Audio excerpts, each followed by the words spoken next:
All right, so the high camp, it's at 26,000 feet, 8,000 meters, also known as the death zone.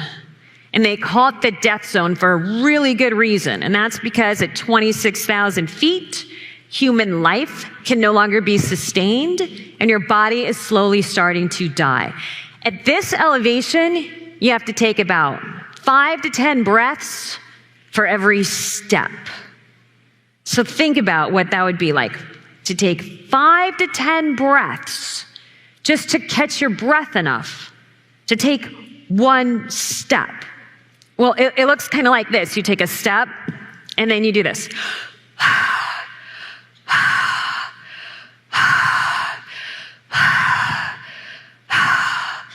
5 to 10 times before you feel ready to do this.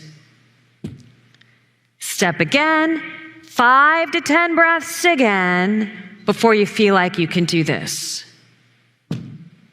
Okay, so if you ever think you're having a slow day, it could be so much worse. All right, so get up to the high camp in the afternoon. We lay down for a couple of hours to rest our bones and our muscles. And at 10:30 at night, we get out of our tent to start heading to the summit. So 10:30, pitch dark, freezing cold. You wear a headlamp on your forehead so you can see down the trail. And I get out of my tent and I'm thinking, okay, we're at 26,000 feet. We need to be at 29,035 feet to be at the summit. Okay, that's more than 3,000 vertical feet alone we need to cover, not to mention all the horizontal distance. And I start doing the math. Okay, one step, 5 to 10 breaths, 3,000 vertical feet.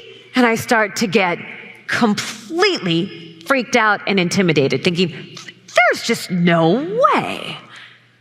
So the only way I could really wrap my brain around what we had to do to get to the summit was by breaking that whole summit day down into much smaller parts.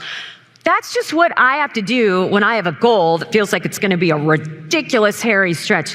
I have to break it down into smaller modules. It's the only way it feels doable for me. So for the time being, stop stressing out about the summit, took my headlamp, shined it on like this big boulder I could focus on down the trail. And I thought, okay, just need to make it to that big rock right there. That's where I'm going, right there to that rock, right? Not worrying about the summit, just going to that rock. So I take my step, 5 to 10 breaths.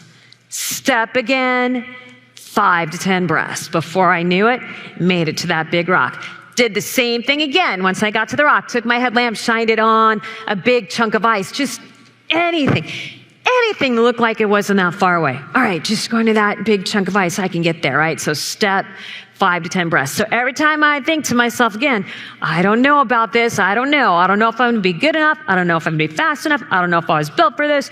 Hang on. I think, okay, well, wait a minute, because I did make it to this landmark. So since I made it to this one, maybe I can make it to that one.